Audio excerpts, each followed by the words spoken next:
5 seconds. I must confess, I had expected something very different from what I see now. I had thought I would come and mix freely with old friends who call themselves journalists and who really have been my colleagues and friends for a long time. I thought it would be a friendly gathering, but I find it is altogether too formal and has become a repetition of the many functions where I have had to speak. I am afraid I cannot help saying that this meeting also suffers from this disadvantage. If Mr. IR had decided to put aside all old fashions, I would have been on the same floor with the rest of you, moved about, understood you, breathed the air of affection, and gone back with pleasant memories. Now you have put me very serious questions, which, however, I propose to answer, although I have had little time to think about them. I am sorry to say that I cannot accept the compliment or the charge that you make that I am an incipient journalist and take every occasion to find satisfaction in that direction. I thought I was a very poor journalist because I spoke my mind whenever I wrote and did not try to know beforehand what people would like. I do not believe that a journalist can flourish if he proceeds in this manner. You ask me to help you to get the great owners of the papers, the press, to deal with those who work under them more sympathetically. I do not believe that either the government or the governor general will succeed better in this than in dealing with other employers. I do not know if owners of the press will listen to government more than others have done. It is a question of conflict of economic interests to some extent, but largely a question of patience and mutual understanding. I am surprised that you call journalism an industry. Before you came to that part of your address, I was thinking of telling you that the way out of all difficulties is to treat everything as an effort in making the world more beautiful. That is to say, I want you to look upon journalism as an art and not as an industry. If all of you working journalists will treat your vocation more as an art than as an industry, then all will be well. Journalists are like painters and poets rather than factory workers. They are really doing works of art. When you journalists write an article, when you write a leading article, or even when you present an item of news, you are doing a work of art. Hitherto, journalism was too much associated with politics. You thought that you were only an expanded legislative assembly and went on advising, opposing, consulting, and debating. I think that is a wrong way to take journalism now. Now that we have no problem of foreign domination, we must reduce journalism or rather raise it to the level of an art. Does a poet ask the government to intervene between himself and the publishers?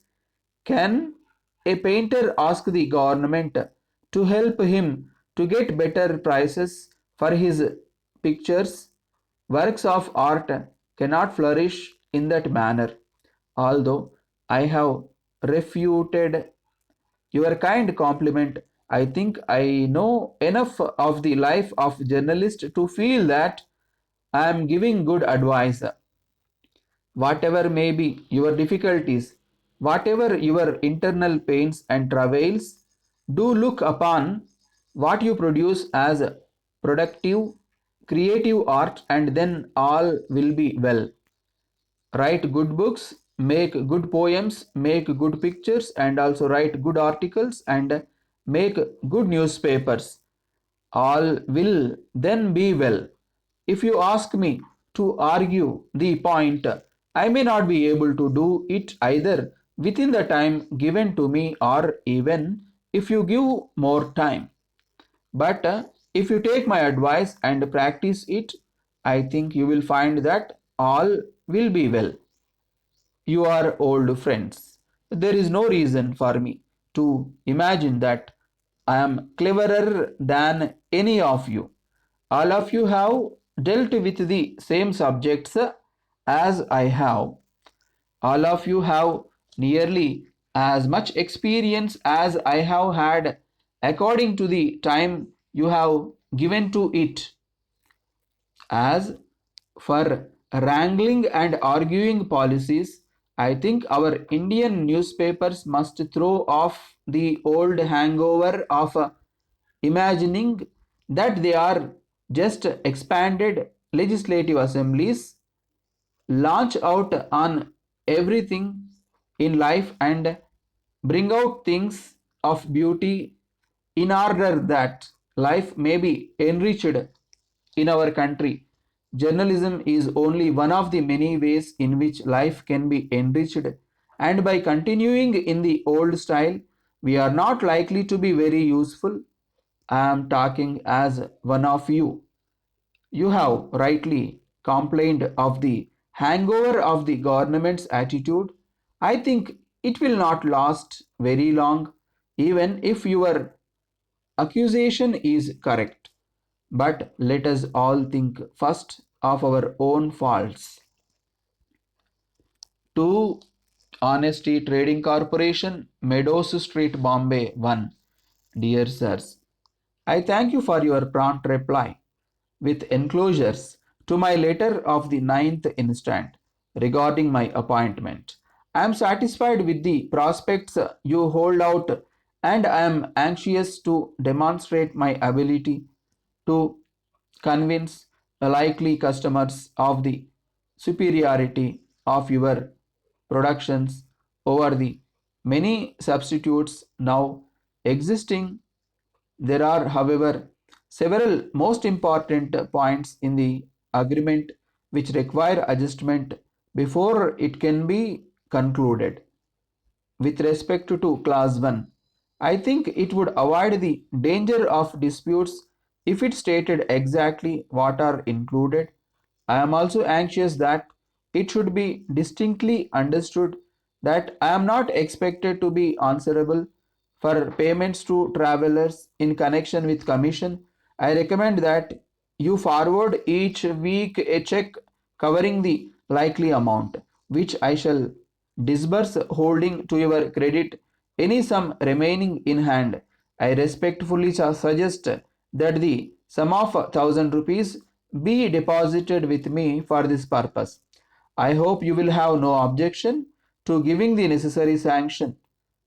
Turning to the question of samples, I understand that there are to be free. Perhaps you will give instructions for a considerable stock of these to be sent by passenger train, as it is unnecessary for me to say that prospective buyers like to inspect the commodities before giving their orders.